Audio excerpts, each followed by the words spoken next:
오명순 씨 되시죠? 박준호가 큰 사고를 쳤습니다. 명수는 설거지를 하다가 멈췄습니다. 휴대폰에서 흘러나오는 낯선 남자의 목소리. 손에 쥔 그릇에서 물이 뚝뚝 떨어졌고 그녀는 황급히 수도꼭지를 잠갔습니다. 캄보디아에서 일을 했는데 우리 사업장을 다 망쳤거든요. 무사히 아들을 찾고 싶으면 제가 시키는 대로 하셔야 합니다. 58살의 명수는 오늘도 평범한 하루를 보내고 있었습니다. 아침에 일어나 커피를 내리고 빨래를 돌리고 점심을 먹고 설거지를 하고 그렇게 하루가 지나가고 있었습니다. 5년 전부터 계속 그랬듯이 지금 당장 5천만 원이 필요합니다. 아시겠죠? 명수는 앞치마에 손을 닦으며 휴대폰을 귀에 가져다 댔습니다. 심장이 빨리 뛰기 시작했습니다. 캄보디아, 박준호, 아들 이름이었습니다. 보이스피싱이겠지. 그 생각이 가장 먼저 들었습니다. 뉴스에서 봤습니다. 요즘 많다고. 자식 이름을 대며 돈을 요구하는 사기꾼들. 하지만 명순의 손은 떨렸습니다. 왜냐하면 그 이름이 5년 동안 연락이 끊긴 아들의 이름이었으니까요. 명수는 입술을 깨물었습니다. 목소리를 가다듬으려 했지만 말이 제대로 나오지 않았습니다. 거짓말 하지 마세요. 떨렸습니다. 목소리 전체가 떨렸습니다. 거짓말이 아닙니다. 당신 아들은 지금 우리가 데리고 있습니다. 시키는 대로 하셔야 합니다. 그때였습니다. 전화기 너머로 다른 소리가 들렸습니다. 고함 소리, 무언가 부딪히는 소리, 그리고 엄마 나야. 명순의 몸이 굳어버렸습니다. 엄마, 진짜야. 도와줘. 큰일 났어, 제발. 그 목소리, 5년 만에 듣는 목소리. 명수는 벽에 기대섰습니다. 다리에 힘이 풀렸습니다. 준호였습니다. 아니, 준호 같았습니다. 목소리가, 그 목소리가, 준호니? 라고 물어봤지만 돌아오는 말은 시간이 없습니다. 시키는 대로 하지 않으면 당신 아들은 그 순간 전화가 끊겼습니다. 명수는 휴대폰을 든 채로 그대로 서 있었습니다. 귀에서 윙 소리가 났고 심장이 터질 것 같았으며 숨을 쉬는 게 힘들었습니다. 명수는 천천히 거실 소파로 걸어가 주저앉았습니다. 휴대폰을 무릎 위에 놓았고 두 손으로 얼굴을 감쌌습니다. 5년 전 그날이 떠올랐습니다. 준호가 사업에 실패하고 집으로 돌아왔을 때 빚더미에 앉았고 얼굴은 수척했으며 눈빛은 죽어 있었습니다. 명수는 그런 아들을 위로하려 했습니다. 하지만 준호는 화를 냈습니다. 엄마는 몰라. 아무것도 몰라. 나 이제 끝났어. 명수는 아들의 손을 잡으려 했습니다. 하지만 준호는 뿌리쳤습니다. 그날 밤 준호는 집을 나갔습니다. 그리고 5년간 한 번도 연락이 없었습니다. 명수는 수없이 전화를 걸었습니다. 하지만 받지 않았습니다. 문자를 보냈습니다. 읽지 않았습니다. 그렇게 시간이 흘렀고 명수는 매일 휴대폰을 확인하며 살았습니다. 혹시 오늘은 연락이 올까? 하지만 5년간 아무 소식이 없었습니다. 그런데 오늘 그 목소리를 들었습니다. 전화기 너머로 5년 만에 명수는 천천히 고개를 들었습니다. 거실 벽에 걸린 가족 사진이 보였습니다. 준호가 대학에 입학했을 때 찍은 사진. 환하게 웃고 있는 준호. 그 옆에서 어깨에 손을 올린 명순. 둘 다 행복해 보였습니다. 그때는 좋았는데 명수는 눈물을 닦았습니다. 그리고 생각했습니다. 진짜일까? 정말 준호일까? 아니면 사기일까? 하지만 그 목소리, 분명 준호 같았습니다. 떨리는 목소리, 절박한 톤, 엄마를 부르는 그 억양. 5년이 지났어도 엄마는 알 수 있었습니다. 하지만 부정했습니다. 모를 수도 있어. 요즘엔 목소리도 복제한다잖아. 명수는 혼란스러웠습니다. 믿고 싶었습니다. 아들이 살아있고 자신을 찾고 있다는 것을. 하지만 동시에 두려웠습니다. 만약 진짜가 아니라면, 만약 사기라면, 그녀는 휴대폰을 집어들었습니다. 그리고 인터넷을 열었습니다. 전개. 검색창에 캄보디아 보이스피싱이라고 쳤습니다. 손가락이 떨려서 오타가 났고, 지우고 다시 쳤습니다. 결과가 쏟아졌습니다. 캄보디아 사기주의보. 자녀 사칭 보이스피싱 급증 절대 송금하지 마세요. 99% 사기입니다. 명수는 첫 번째 기사를 클릭했습니다. 최근 캄보디아를 사칭한 보이스피싱이 급증하고 있습니다. 사기범들은 피해자의 자녀가 해외에서 사고를 당했다고 거짓말하며 긴급히 돈이 필요하다고 주장합니다. 특히 연락이 뜸한 자녀를 타깃으로 삼아 부모의 불안 심리를 이용합니다. 경찰은 이러한 전화를 받으면 즉시 자녀에게 직접 연락을 취하고 절대 송금하지 말 것을 당부했습니다. 명수는 천천히 기사를 읽었습니다. 한 글자 한 글자. 모든 단어가 자신의 상황과 일치했습니다. 연락이 뜸한 자녀, 불안 심리, 금액 요구. 당연히 사기일 거야. 하지만 손은 계속 떨렸습니다. 명수는 두 번째 기사를 열었습니다. AI 음성 합성 기술로 가족의 목소리를 완벽하게 복제할 수 있습니다.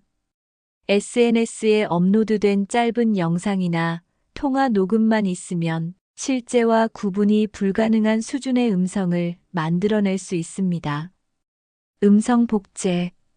그 단어가 명순의 머릿속을 맴돌았습니다. 그렇다면 아까 그 목소리도 진짜 준호가 아니라 복제된 목소리일 수도. 명수는 휴대폰을 내려놓았습니다.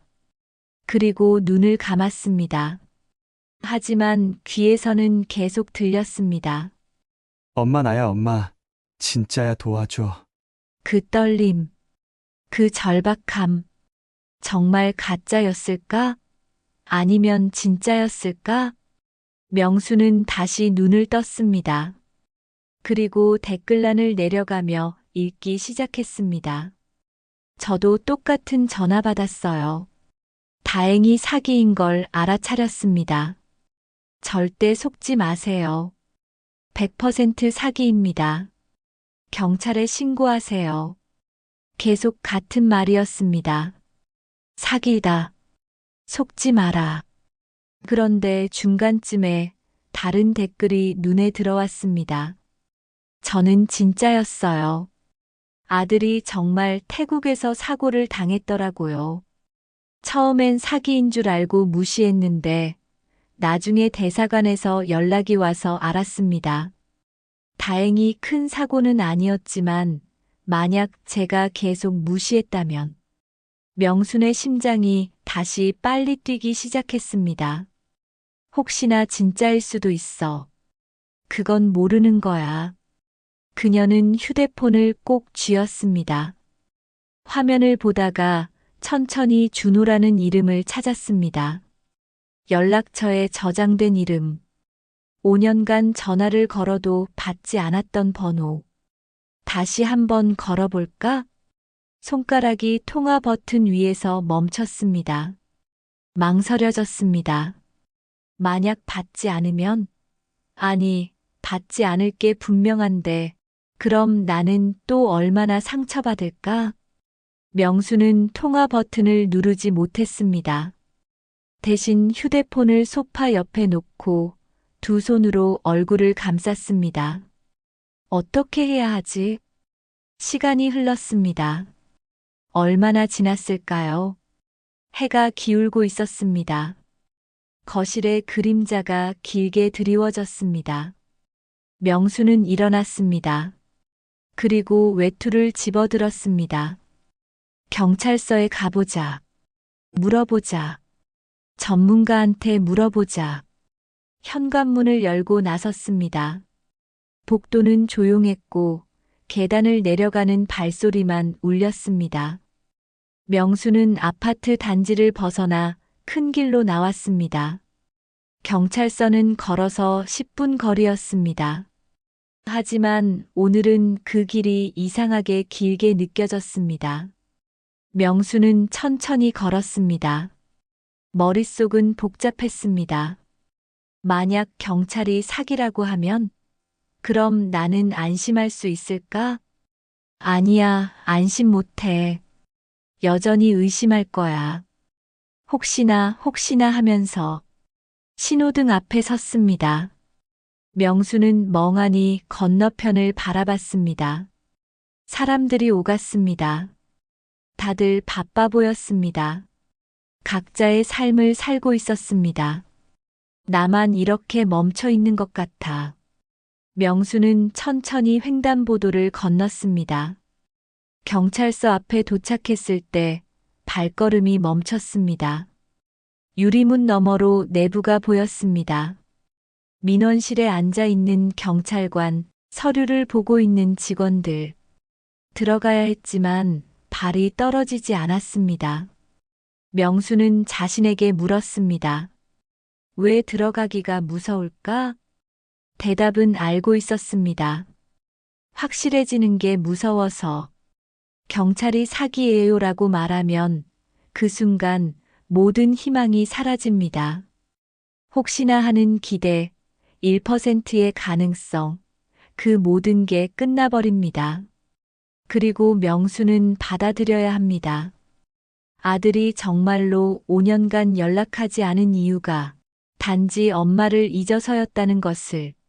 하지만 지금은 아직 모릅니다. 혹시 모르잖아요. 혹시 진짜일 수도 있잖아요. 그 가능성이 비록 1%라도 명순에게는 희망이었습니다. 명수는 깊게 숨을 들이쉬었습니다. 그리고 문을 밀었습니다. 경찰서 안은 형광등 불빛으로 밝았습니다. 민원실에 앉아있던 젊은 경찰관이 명순을 보고 일어났습니다. 무슨 일로 오셨어요? 명수는 잠시 망설였습니다. 입이 떨어지지 않았습니다. 경찰관이 의자를 권했습니다. 앉으세요. 천천히 말씀하셔도 돼요. 명수는 의자에 앉았습니다. 그리고 천천히, 아주 천천히 입을 열었습니다. 전화가 왔는데요. 네. 어떤 전화요? 아들이 사고를 쳤다고. 경찰관의 표정이 바뀌었습니다. 명수는 그 표정을 봤습니다. 아, 또 이거구나라는 표정. 익숙한 표정. 수없이 봐왔을 표정. 어르신, 그거 보이스피싱이에요. 단호했습니다. 망설임 없이 말했습니다. 하지만 목소리가. 목소리가 아드님 같으셨죠? 명수는 고개를 끄덕였습니다. 요즘은 AI로 목소리를 복제할 수 있어요.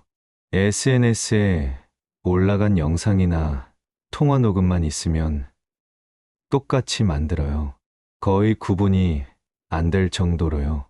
혹시 진짜일 수도 있지 않을까요? 확신에 찬 경찰관은 99% 사기예요. 제가 이런 케이스를 수없이 봤거든요. 거의 다 사기입니다. 경찰관은 친절했습니다. 하지만 단호했습니다. 명수는 작게 고개를 저었습니다. 명수는 손을 꼭 쥐었습니다. 무릎 위에 놓인 두 손이 하얗게 질렸습니다. 고개를 끄덕였다. 경찰관이 명함을 꺼내 명순에게 건넸습니다. 명순은 명함을 받았습니다. 그리고 작게 고개를 끄덕였습니다. 목소리가 나오지 않았지만 감사를 전하는 그 말만 하고 명순은 일어났습니다. 경찰서를 나왔을 때 해가 많이 기울어 있었습니다. 저녁 무렵이었습니다. 하늘이 주황빛으로 물들어가고 있었습니다.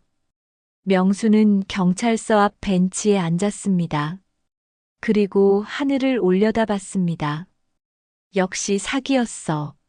하지만 가슴 한편이 무너지는 것 같았습니다. 명수는 왜 이렇게 슬픈지 몰랐습니다.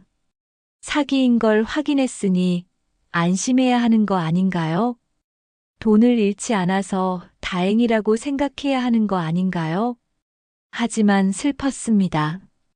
왜냐하면 기약 없는 기다림이 늘어났으니까요.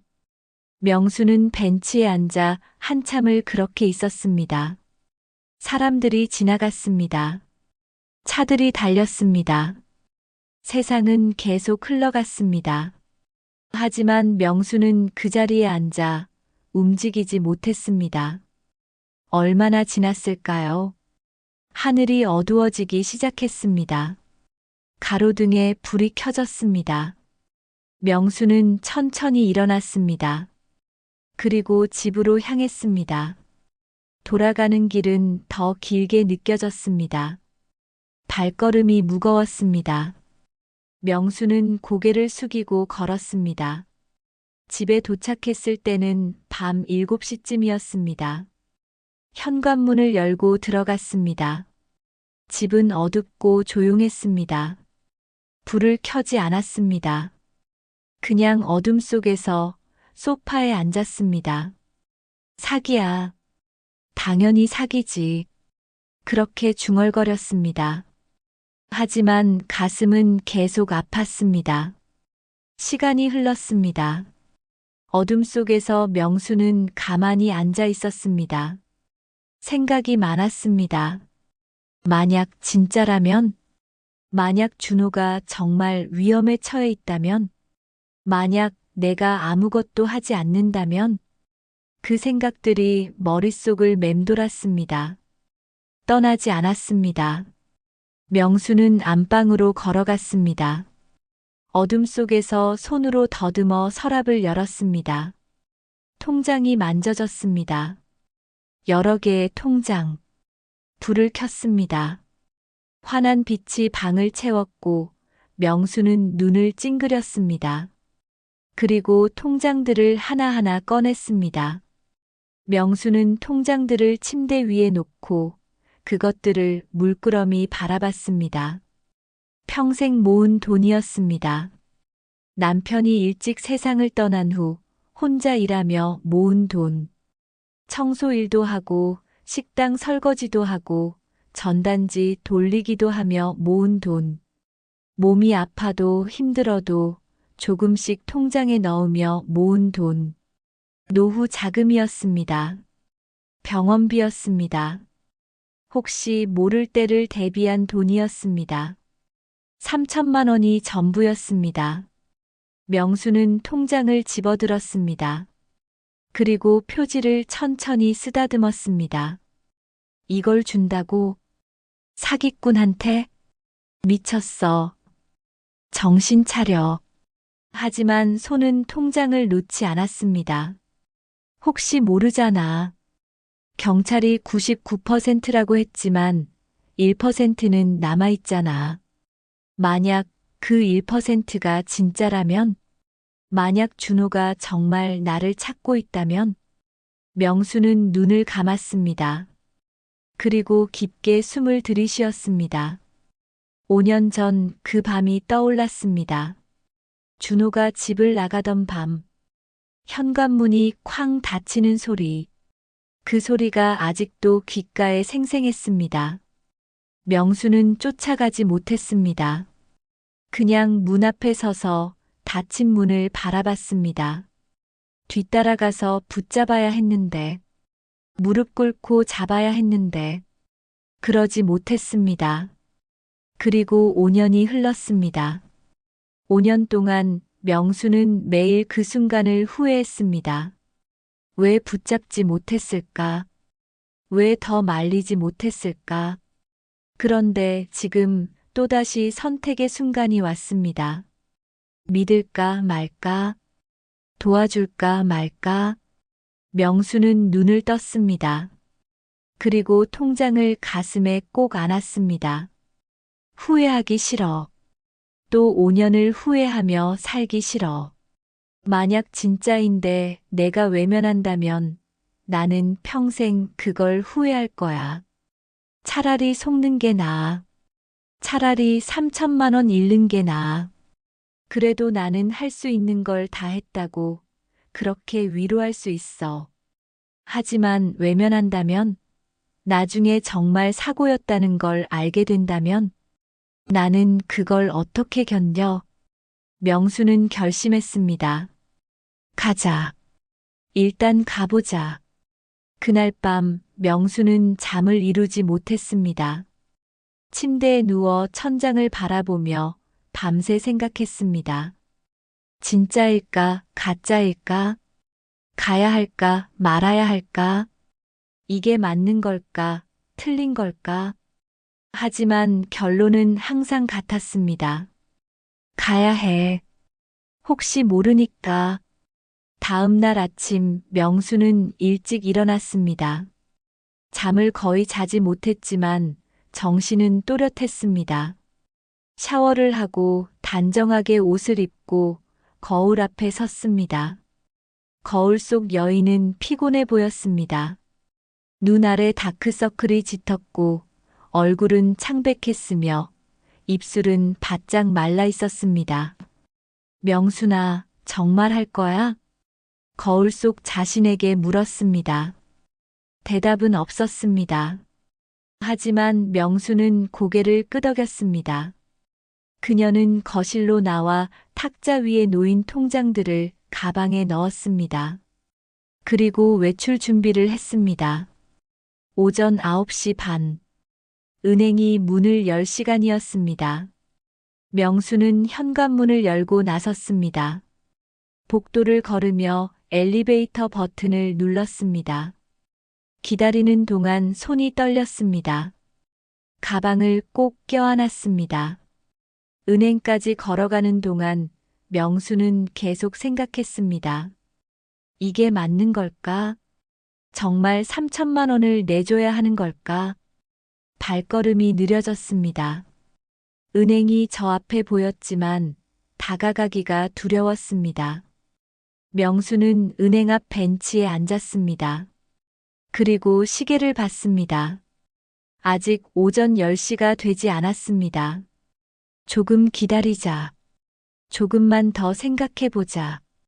사람들이 은행을 드나들었습니다.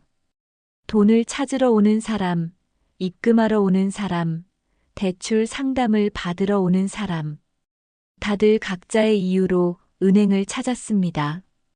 나는 뭐 하러 가는 거지? 사기꾼한테 돈 주러? 명수는 고개를 저었습니다. 하지만 일어나지 않았습니다. 여전히 벤치에 앉아 은행 문을 바라봤습니다. 그때 휴대폰이 울렸습니다. 명수는 깜짝 놀라 가방에서 휴대폰을 꺼냈습니다. 모르는 번호였습니다. 심장이 쿵쿵 뛰었습니다. 받아야 해. 아니면 말아야 해. 손이 떨렸습니다. 명수는 통화 버튼을 눌렀습니다. 생각해 보셨습니까? 어제 그 남자의 목소리였습니다. 차갑고 날카로운 목소리. 명수는 입술을 깨물었습니다. 대답이 나오지 않았습니다. 시간이 없습니다. 오늘 안에 결정하셔야 합니다. 5천은 없어요. 목소리가 떨렸습니다. 명수는 눈을 감았습니다. 3천만 원밖에 없어요. 잠시 침묵이 흘렀습니다. 명수는 숨을 참았습니다. 3천이라도 괜찮습니다. 명순의 가슴이 철렁 내려앉았습니다. 오늘 저녁 7시 서울역 3번 출구 앞으로 나오세요. 혼자 오셔야 합니다. 현금으로 준비하세요. 경찰에 신고하면 당신 아들은 끝입니다. 알겠어요? 7시 늦지 마세요. 전화가 끊겼습니다. 명수는 휴대폰을 무릎 위에 올려놓았습니다. 손이 너무 떨려서 제대로 잡을 수가 없었습니다. 모든 게 현실이 되어버렸습니다. 명수는 벤치에서 일어났습니다. 그리고 은행 문을 밀었습니다. 은행 안은 차가운 에어컨 바람이 불고 있었습니다. 명수는 번호표를 뽑았습니다. 의자에 앉았습니다. 그리고 기다렸습니다. 시간이 느리게 흘렀습니다. 명수는 무릎 위에 놓인 손을 내려다봤습니다. 주름진 손, 거친 손, 평생 일한 손. 이 손으로 모은 돈이야. 3천만 원. 한 푼 한 푼 모은 돈. 명수는 눈을 감았습니다. 그리고 떠올렸습니다. 추운 겨울날 새벽 아파트 계단을 청소하던 날들.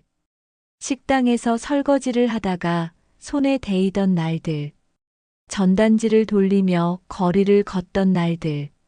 모두 이 돈을 모으기 위해서였습니다. 그런데 지금 이 돈을 낯선 사람에게 주려 합니다. 명순의 차례가 다가왔습니다. 명순은 일어났습니다.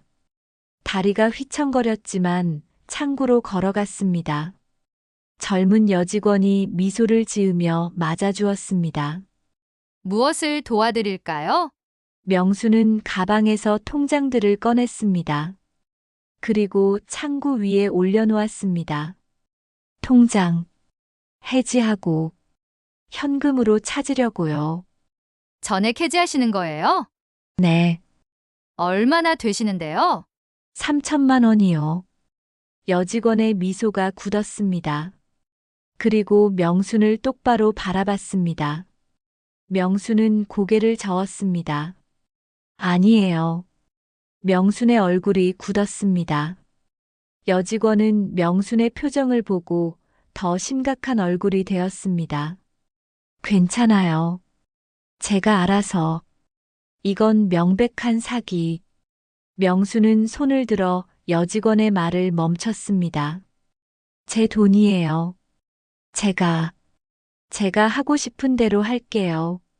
목소리가 떨렸습니다. 하지만 단호했습니다. 여직원은 잠시 망설이다가 작게 한숨을 쉬었습니다. 여직원은 서류를 꺼냈습니다. 명수는 떨리는 손으로 서명을 했습니다. 1장, 2장, 3장. 서류가 쌓여갔습니다. 절차는 생각보다 오래 걸렸습니다. 통장을 해지하고 돈을 세고 확인하고 모든 과정이 느리게 진행되었습니다. 명수는 의자에 앉아 기다렸습니다. 손은 계속 떨렸고 심장은 계속 빨리 뛰었으며 머릿속은 계속 복잡했습니다. 이게 맞는 걸까?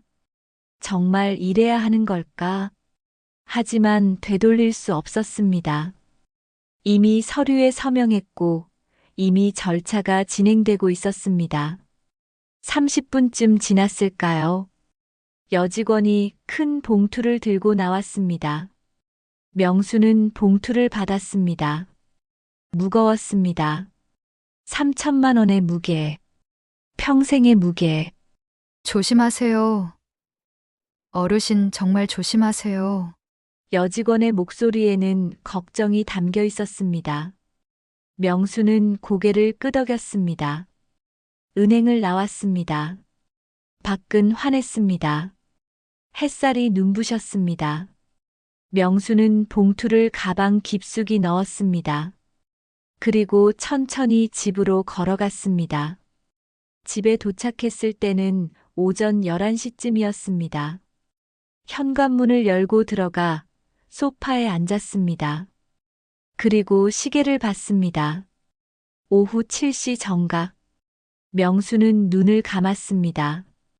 그리고 기도했습니다. 오랜만에 하는 기도였습니다. 무엇을 바라는지도 몰랐습니다. 그저 제발 이라는 말만 반복했습니다. 발소리가 들렸습니다. 명수는 눈을 떴습니다. 저 멀리서 두 사람이 걸어오고 있었습니다. 한 명은 검은 재킷을 입은 남자였습니다. 키가 크고 어깨가 넓었으며 얼굴은 무표정했습니다. 그리고 그 옆에 또 한 명, 명순의 숨이 멎었습니다. 준호였습니다. 5년 만에 보는 아들. 수척한 얼굴, 길어진 머리, 구부정한 어깨. 고개를 숙인 채 걸어오고 있었습니다. 진짜 내 아들 준호. 명순의 눈에 눈물이 고였습니다. 다리가 후들거렸지만 그 자리에 서 있었습니다. 두 남자가 다가왔습니다. 3m, 2m, 1m. 점점 가까워졌습니다. 검은 재킷 남자가 명순 앞에 섰습니다. 준호는 여전히 고개를 숙이고 있었습니다. 돈 가져오셨죠? 차갑고 날카로운 목소리였습니다. 명수는 대답하지 않았습니다.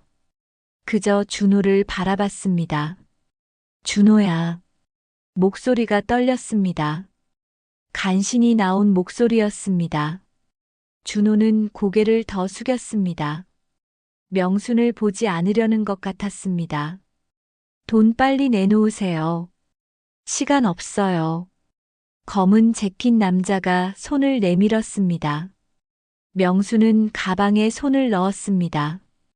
봉투가 만져졌습니다. 하지만 꺼내지 않았습니다. 명수는 한 걸음 앞으로 나아갔습니다. 준호에게 더 가까이. 준호야, 엄마야. 얼굴 좀 보자. 얼굴은 나중에 보고 돈부터 주세요. 검은 재킷 남자가 짜증스럽게 말했습니다. 하지만 명수는 움직이지 않았습니다. 5년 만이잖아. 얼굴 한 번만 보자. 잠시 침묵이 흘렀습니다. 그리고 준호가 천천히, 아주 천천히 고개를 들었습니다. 눈이 마주쳤습니다. 명순의 가슴이 무너져 내렸습니다. 준호의 눈에는 눈물이 가득했습니다. 흘러내리고 있었습니다. 멈출 수 없이. 엄마, 그 한마디. 5년 만에 듣는 그 한마디. 명순도 눈물이 쏟아졌습니다. 참을 수 없었습니다. 야, 뭐 하는 거야? 검은 재킷 남자가 준호의 팔을 잡았습니다. 하지만 준호는 그 손을 뿌리쳤습니다. 나 못하겠어. 준호의 목소리가 떨렸습니다. 명수는 숨을 죽이고 바라봤습니다. 엄마 미안해. 준호가 무릎을 꿇었습니다. 서울역 한가운데 사람들이 오가는 그곳에서 검은 재킷 남자가 소리쳤습니다. 하지만 준호는 고개를 저었습니다. 캄보디아도 거짓말이야.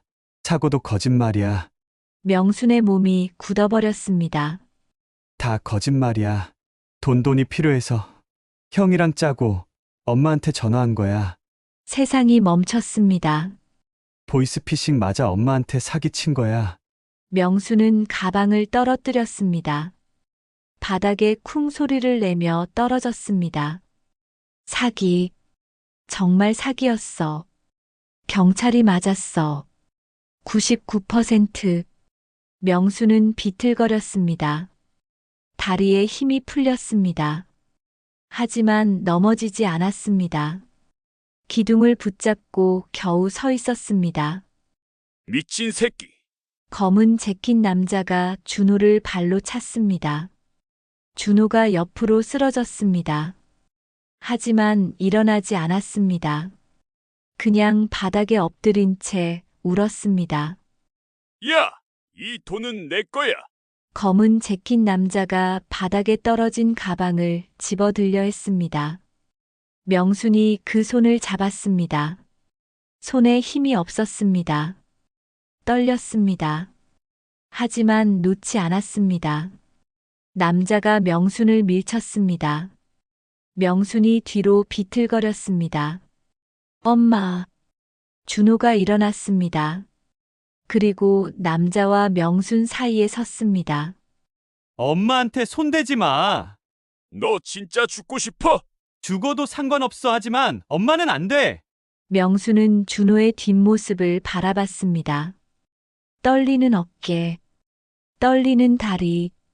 하지만 앞을 막고 서 있는 아들. 검은 재킷 남자가 욕을 퍼부으며 가방을 집어들었습니다. 좋아, 니네 알아서 해. 그리고 사라졌습니다.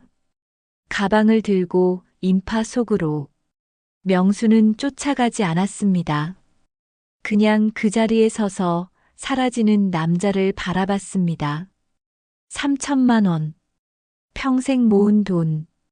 사라졌습니다. 준호가 명순을 돌아봤습니다. 눈물 범벅인 얼굴이었습니다. 엄마 미안해, 정말 미안해. 명수는 대답하지 않았습니다. 말이 나오지 않았습니다. 나는 준호의 목소리가 떨렸습니다. 돈이 너무 필요했어. 빚이 너무 많아서. 근데 엄마 얼굴 보니까 준호가 다시 무릎을 꿇었습니다. 이러면 안 되겠다 싶었어. 엄마한테 이럴 수 없어. 명수는 천천히 무릎을 꿇었습니다. 준호와 같은 높이로. 그리고 조용히 말했습니다. 화나. 준호가 고개를 들었습니다. 많이 화나. 정말 많이. 명순의 목소리는 떨렸습니다. 실망했어. 너무 실망했어. 내 아들이 이럴 줄은 몰랐어. 준호가 고개를 숙였습니다. 하지만 명순이 준호의 두 손을 잡았습니다. 그래도 고마워. 준호가 고개를 들었습니다. 믿을 수 없다는 표정이었습니다. 마지막에 정신 차려줘서 고마워. 엄마 얼굴 보고 차마 못하겠다고 생각해줘서 고마워. 눈물이 흘렀습니다. 명순의 눈에서도 준호의 눈에서도 그 친구가 돈 가져갔지. 3천만 원. 엄마 평생 모은 돈. 다 가져갔어. 명순이 작게 웃었습니다.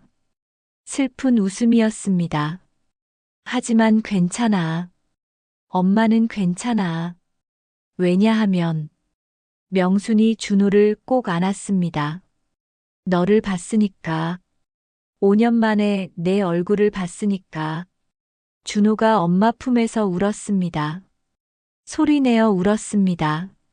명수는 아들의 등을 토닥였습니다. 마른 등, 떨리는 어깨. 주변 사람들이 쳐다봤습니다. 수군거렸습니다. 하지만 명수는 신경 쓰지 않았습니다. 한참을 그렇게 안고 있었습니다. 준호의 울음이 조금 잦아들었을 때 명순이 조용히 물었습니다. 일어날 수 있겠니? 준호가 고개를 끄덕였습니다. 두 사람은 천천히 일어났습니다. 명수는 준호의 얼굴을 닦아주었습니다. 앞치마 소매로 눈물을 닦아주었습니다. 밥 먹었니? 준호가 고개를 저었습니다. 그럼 밥 먹으러 가자. 준호가 눈을 크게 떴습니다. 명순이 작게 웃었습니다. 가자. 명순이 준호의 손을 잡았습니다. 준호는 그 손을 꽉 잡았습니다. 두 사람은 서울역을 벗어나 근처 식당으로 향했습니다. 식당은 작고 따뜻했습니다. 평범한 밥집이었습니다. 명순과 준호는 구석 테이블에 앉았습니다. 명순이 메뉴판을 펼쳤습니다. 뭐 먹고 싶어? 준호는 대답하지 못했습니다. 고개만 숙이고 있었습니다. 된장찌개 좋아하잖아. 된장찌개 먹자. 명순이 주문했습니다. 된장찌개 2개, 밥 2공기. 잠시 침묵이 흘렀습니다. 준호는 테이블을 내려다보고 있었고 명수는 준호를 바라보고 있었습니다. 얼마나 보고 싶었는지 5년이었습니다. 자그마치 1825일. 그 모든 날을 명수는 이 얼굴을 그리워했습니다. 5년 동안 뭐 했니? 준호의 입술이 떨렸습니다. 목소리가 나오지 않았습니다. 한참을 망설이다가 겨우 말했습니다. 일했어 이것저것. 명수는 기다렸습니다. 재촉하지 않았습니다. 공사장도 가고 배달도 하고 편의점도 했어. 힘들었겠다. 준호가 고개를 저었습니다. 명순의 가슴이 아팠습니다. 많이 아팠니? 아니 괜찮았어. 거짓말이었습니다. 명수는 알 수 있었습니다.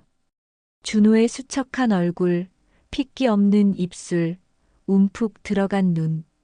모두 거짓말이라고 말하고 있었습니다. 명수는 아무 말하지 않았습니다. 하지만 가슴 속에서 무언가가 무너지는 것 같았습니다. 된장찌개가 나왔습니다.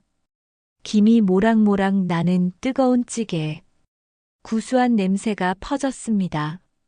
명수는 준호의 그릇에 밥을 푸었습니다. 수북하게. 준호가 좋아하던 만큼 먹어. 준호가 숟가락을 들었습니다. 손이 떨렸습니다.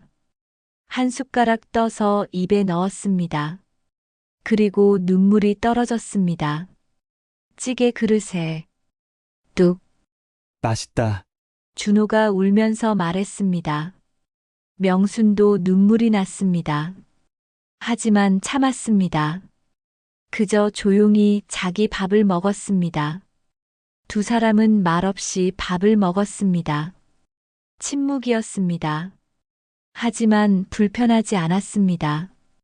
오히려 따뜻했습니다. 준호는 밥을 다 먹었습니다. 한 톨도 남기지 않고. 명수는 그 모습을 보며 가슴이 아팠습니다. 얼마나 굶었을까? 얼마나 힘들었을까? 밥을 다 먹고 명수는 물을 마셨습니다. 그리고 조용히 말했습니다. 준호야. 응. 왜 5년 동안 연락 안 했니? 준호의 손이 멈췄습니다. 물컵을 쥔 채로. 창피했어. 목소리가 작았습니다.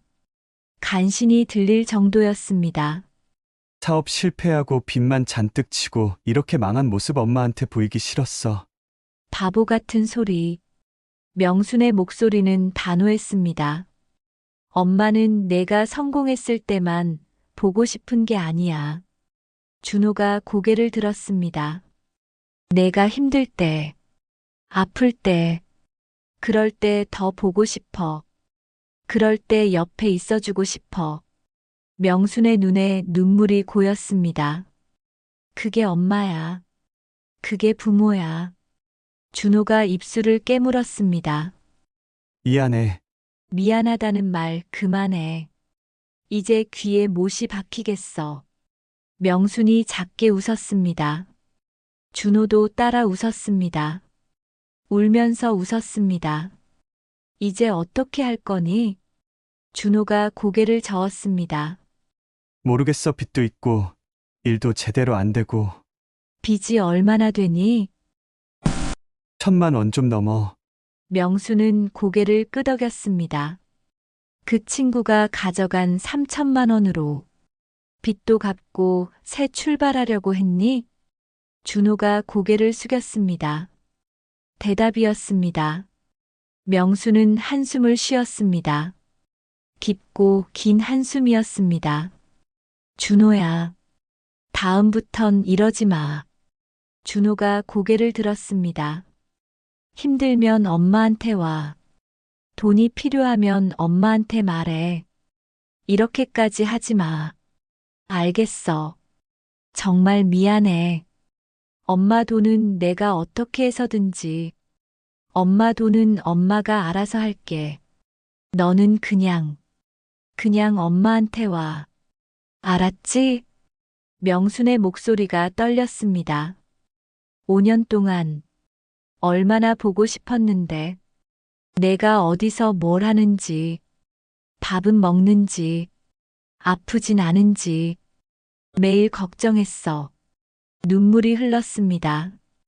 그런데 연락도 없고, 문자도 없고, 내가 뭘 잘못했나? 매일 그 생각만 했어. 엄마, 근데 오늘, 비록 이런 식으로지만, 내 얼굴을 봤잖아. 명순이 준호의 손을 잡았습니다. 그것만으로도 고마워. 준호가 울었습니다. 소리내어 울었습니다. 식당 안에서 사람들이 쳐다봤지만 신경 쓰지 않았습니다. 명수는 아들의 손을 꼭 잡았습니다. 놓지 않았습니다. 한참을 그렇게 있었습니다. 준호의 울음이 잦아들었을 때 명순이 조용히 말했습니다. 이번 주말에 시간 있니? 준호가 고개를 끄덕였습니다. 그럼 집에 와. 엄마가 밥 해줄게. 내가 좋아하는 거 다 해줄게. 꼭 갈게. 약속이다. 명수는 미소를 지었습니다. 준호도 따라 웃었습니다. 계산을 하고 두 사람은 식당을 나왔습니다. 밖은 어두웠습니다. 밤이 깊어가고 있었습니다. 하지만 춥지 않았습니다. 집까지 데려다 줄게. 괜찮아, 엄마. 엄마가 집에 가야지. 아니야. 내가 제대로 들어가는 거 확인하고 싶어. 준호는 더 이상 거절하지 않았습니다. 두 사람은 천천히 걸었습니다. 손을 잡고 아무 말 없이. 하지만 마음은 통하고 있었습니다. 걷는 동안 명수는 생각했습니다. 3천만 원을 잃었다. 평생 모은 돈을 잃었다. 사기꾼한테 빼앗겼다. 하지만 후회는 없었습니다. 왜냐하면 오늘 아들을 되찾았으니까. 5년 만에 아들의 손을 잡았으니까. 5년 만에 아들과 밥을 먹었으니까. 5년 만에 아들의 목소리를 제대로 들었으니까. 그것만으로 충분했습니다. 돈은 다시 모으면 됩니다. 일을 더 하면 됩니다. 아끼면 됩니다. 하지만 아들은 다시 올 수 없습니다. 이 기회를 놓치면 정말 영영 잃어버릴 수도 있었습니다. 명수는 준호의 손을 더 꽉 잡았습니다. 사랑해, 준호야. 처음으로 하는 말이었습니다. 5년 동안 하지 못했던 말. 준호가 엄마를 꽉 안았습니다. 나도 사랑해, 엄마. 두 사람은 한참을 그렇게 안고 있었습니다. 그리고 명수는 아들을 놓았습니다. 명수는 손을 흔들며 돌아섰습니다. 그리고 걷기 시작했습니다. 몇 걸음 가다가 뒤돌아봤습니다. 준호가 건물 입구에 서서 손을 흔들고 있었습니다. 명순도 손을 흔들었습니다. 그리고 다시 걸었습니다. 지하철역으로 향하는 길. 명수는 천천히 걸었습니다. 통장은 비었습니다. 3천만 원 전 재산이 사라졌습니다. 하지만 가슴은 가득 찼습니다. 명수는 하늘을 올려다봤습니다. 별이 몇 개 보였습니다. 도시의 불빛 사이로 희미하게 빛나는 별들. 보이스피싱, 사기, 거짓말, 모두 맞는 말이었습니다. 하지만 명수는 속은 게 아니었습니다. 왜냐하면 그녀가 원했던 건 돈을 지키는 게 아니라 아들을 되찾는 것이었으니까요.